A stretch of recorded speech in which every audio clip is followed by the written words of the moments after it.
How much of a life can be erased by a single glowing line of text on a screen at 2 in the morning? I was lying in our bed in our downtown Chicago apartment, the city lights painting soft stripes across the ceiling, when my wife Jessica's phone lit up. It was face down, the way it always was now. But the notification preview was just visible over the curve of the glass. A name I didn't recognize. Marcus.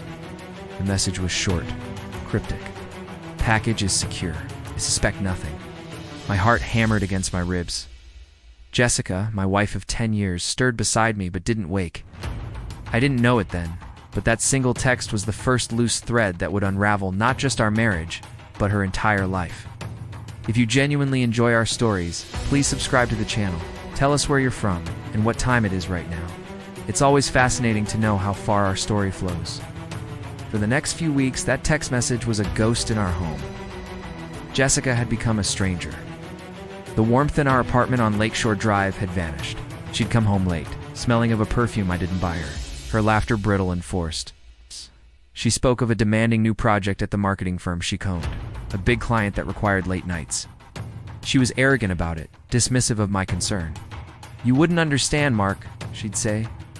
"This is high-level stuff. We're about to land the biggest account of our careers." The humiliation was a slow poison. At dinner with friends, she'd correct a story I was telling, making me sound small. She'd roll her eyes when I'd talk about my work as an architect, as if designing buildings was a child's hobby compared to her grand corporate conquests. The discovery began in pieces, like a puzzle I never wanted to solve. A credit card bill with a charge for $200 at a steakhouse on a night she claimed she was working late alone. Then a valet receipt from a hotel, dated on a Saturday. She was supposedly at a company retreat. The name Marcus haunted me. I started digging. Her business had no new major clients. The retreat was a lie.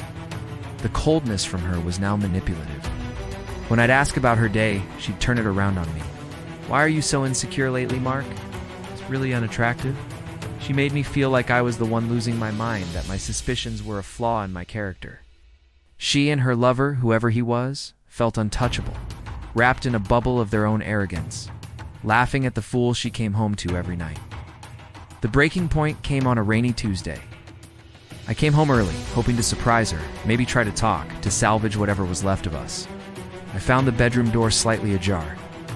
I heard her voice, low and intimate, cooing into her phone. "He has no idea, baby. He's just so predictable." Then a man's laugh on the other end, smug and deep. "Don't worry, we'll have everything soon." The firm, the money, all of it. My world collapsed. It wasn't just an affair, it was a conspiracy. They were planning to take her company, which I had helped fund with my own inheritance. The betrayal was so absolute, it felt like a physical blow. I backed away from the door and retreated to my home office. The grief was a tidal wave, but underneath it, something else was born. A cold, hard resolve. The architect in me, the man who builds things, decided it was time to design a demolition.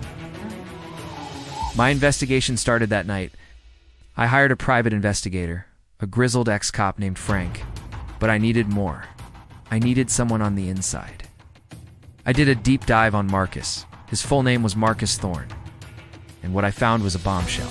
He was a forensic accountant, a corporate shark known for hostile takeovers, with a string of lawsuits against him for fraud.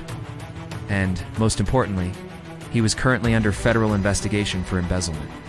My plan began to form, intricate and cruel. I reached out to the lead federal agent on Marcus's case, a sharp, no-nonsense woman named Agent Miller. I told her everything. I told her I believed my wife and her lover were planning to liquidate the company assets and flee. Miller was intrigued. They agreed to a deal. I would provide them with inside information, and in return, they would let my plan play out. Marcus, the affair partner, would unknowingly become the instrument of my revenge. All while thinking he was the one in control. I became a ghost in my own life, playing the part of the oblivious, heartbroken husband.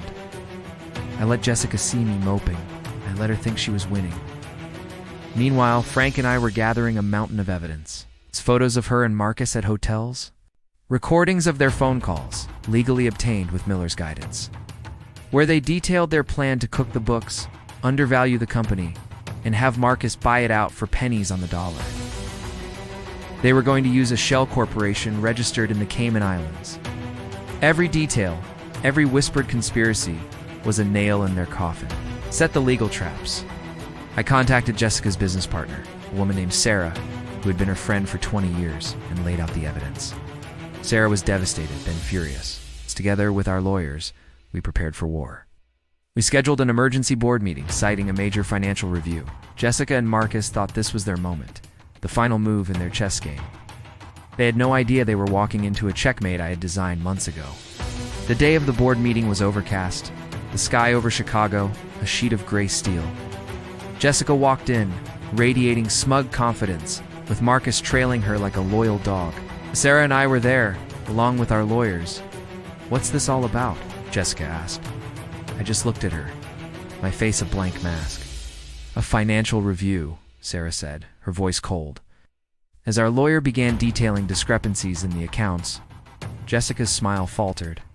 Then the conference room doors opened. In walked Agent Miller and 2 other federal agents. Marcus's face went white. He looked at Jessica, then at Miller, the realization dawning in his eyes. He had been played. "Marcus Thorne," Miller said, her voice echoing in the silent room. "You're under arrest for wire fraud, embezzlement, and conspiracy." Jessica stared, her mouth opening and closing like a fish. "What is this?" she stammered, looking at me. I finally let the mask drop. I leaned forward. "He was investigating you, Jessica. For me. For them." The look on her face, the pure, unadulterated shock as her world crumbled, was more satisfying than I could have ever imagined. The public exposure was brutal. She was not just ruined financially, she was a social pariah. She lost the company, her reputation, and her freedom, as she was named a co-conspirator. I filed for divorce the next day and never saw her again outside of a courtroom. Sometimes, late at night, I stand by the window of my now empty apartment and look out at the city lights. The revenge was total, the victory absolute.